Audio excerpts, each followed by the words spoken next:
Hi friends, అందరికీ నమస్కారం. ఈరోజు బెండకాయ వేపుడు చేసుకుందాం ఫ్రెండ్స్.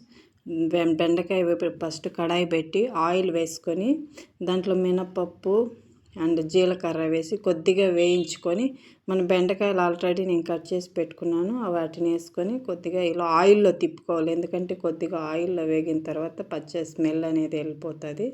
చూడండి, ఇలా ఇంత మనము నిమ్మపండు తీసుకొని దాంట్లో రసం ఇలా పిండుకోవాలి. ఈ రసం పిండుకోవడం వల్ల ఏమవుతుందంటే ఆ జిగురు అనేది ఉంటుంది కదా బెండకాయలో, ఆ జిగురు అనేది తొందరగా ఆరిపోతుంది, డ్రై అయిపోతుంది. మీరు గమనించారో బెండకాయ వేపుడు వేయించేటప్పుడు ఎంతసేపు అయినా జిగురు అలానే ఉంటుంది. ఇలా పిండడం వల్ల ఏమవుతుందంటే చూడండి, గమనించండి, మీరు ఈసారి ఇలా ట్రై చేయండి, తొందరగానే జిగురు అనేది డ్రై. చూడండి, ఇప్పుడు మనము కొద్దిగా ఉప్పు వేసుకొని, సరిపడినంత ఉప్పు వేసుకొని, ఒక హాఫ్ స్పూన్ పసుపు వేసుకొని, తర్వాత చిల్లీ పౌడర్ వేసుకుందాం ఫ్రెండ్స్. చిల్లీ పౌడర్ వేసుకొని కొద్దిగా ఇలా కలుపుకొని ఫ్రెండ్స్, మన వీడియో కనుక మీకు నచ్చినట్లయితే లైక్ చేయండి, షేర్ చేయండి, సబ్స్క్రైబ్ చేసుకోండి ఫ్రెండ్స్, మర్చిపోకండి.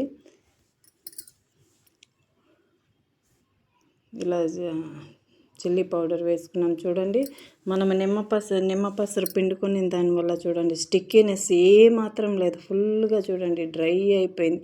తొందరగా బెండకాయ వేపుడు అయ్యేదానికి అవకాశం ఉంటుంది ఫ్రెండ్స్, ఈ మెథడ్ కన్నా మీరు ఫాలో అయ్యిండారంటే. చూడండి, ఇప్పుడు నేను కర్రీ పౌడర్ అనేసి చేసి పెట్టుకుంటాను, ఎప్పుడు అన్ని కర్రీలకి ఉపయోగపడుతుంది. ఇది కూడా నేను మీకు ఒకసారి వీడియో తీస్తాను, కర్రీ పౌడర్ చేసేటప్పుడు మీకు పెడతాను, చూద్దరు మీరు. ఏ కర్రీకైనా మనం వాడుకోవచ్చు ఈ కర్రీ పౌడర్ని.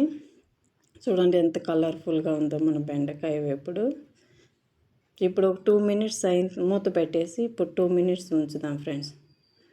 2 మినిట్స్ అయిన తర్వాత రెడీ అయిపోయింది. చూడండి ఎంత కలర్ఫుల్గా ఉందో మన బెండకాయ చూడండి friends. Thank you so much.